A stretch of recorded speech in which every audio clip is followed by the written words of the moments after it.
বাংলাদেশের স্বাধীনতা ও মুক্তিযুদ্ধের বিরোধিতাকারী পাকিস্তানি দোসর জামাত ও তাদের দোসর মৌলবাদীদের সহায়তায় চক্রান্তের মাধ্যমে নির্বাচিত সরকারকে হটিয়ে ক্ষমতায় আসা বিদেশি এজেন্ট মোহাম্মদ ইউনূস এবং তার নাবালক উপদেষ্টাদের সম্পর্কে জনমনে ধারণা আগেই ছিল। তাদের ক্ষমতায় আরোহণ যে ৭১-এর যুদ্ধ অপরাধীদের রক্ষার জন্য সে কথা মানুষের মুখে মুখে। বিশেষ করে অসহায় বাঙালিদের উপর ইতিহাসের নিষ্ঠুরতম বর্বরতা চালানো পাকিস্তানিদের সঙ্গে সম্পর্ক উন্নয়নের মতলবই তোড়জোড়। পাকিস্তানের জাহাজে রহস্যজনক পণ্য আমদানি, ইউনূসের উপদেষ্টাদের ঘন ঘন পাকিস্তানি হাই কমিশনারের বাসায় দৌড়ঝাঁপ কী কারণে তা মানুষের বুঝতে বাকি নেই। সর্বোপরি গেল কিছুদিন ধরে ইউনূস সরকারের বিভিন্ন মতলববাজি সিদ্ধান্তে সরকারের মুখোশ খসে পড়েছে।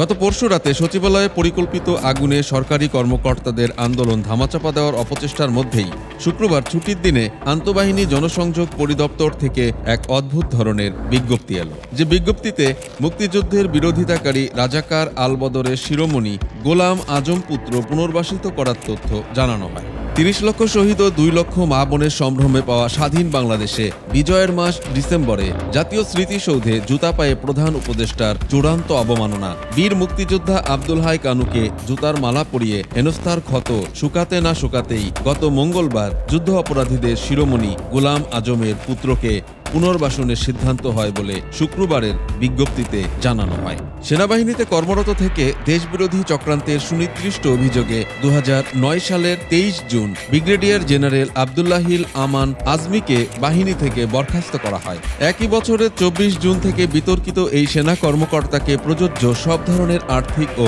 অন্যান্য সুযোগ সুবিধা সহ অকালীন বাধ্যতামূলক অবসর প্রদান করা হয়। এবার ইউনূসের অন্তর্বর্তী সরকারের সিদ্ধান্তে আবদুল্লাহিল আমান আজমির বরখাস্তের আদেশ পরিমার্জনা করে ২০০৯ সালের ২৪ জুন থেকে তাকে ভূতাপেক্ষভাবে অকালীন বাধ্যতামূলক অবসর দেওয়া হয়েছে। ৫ আগস্ট আওয়ামী লীগ সরকারকে হটিয়ে ক্ষমতায় আসীন হওয়ার পর সেনাবাহিনী, পুলিশ সহ অন্যান্য নিরাপত্তা বাহিনী, গোয়েন্দা সংস্থাসমূহ, বিশ্ববিদ্যালয় সহ সরকারের গুরুত্বপূর্ণ মন্ত্রণালয় ও বিভাগসমূহে জামাতি ও মৌলবাদীদের পুনর্বাসন শুরু করে ইউনূসের সরকার। ৪ মাসের মাথায় এবার মুখোশ উন্মোচন করে রাজাকার শিরোমণি গোলাম আজম পুত্রের পুনর্বাসনের ঘোষণা এল। প্রিয় দর্শক, সমকালীন সব চমৎকার খবর ও বিশ্লেষণ দেখতে সাবস্ক্রাইব করুন আমাদের চ্যানেলটি।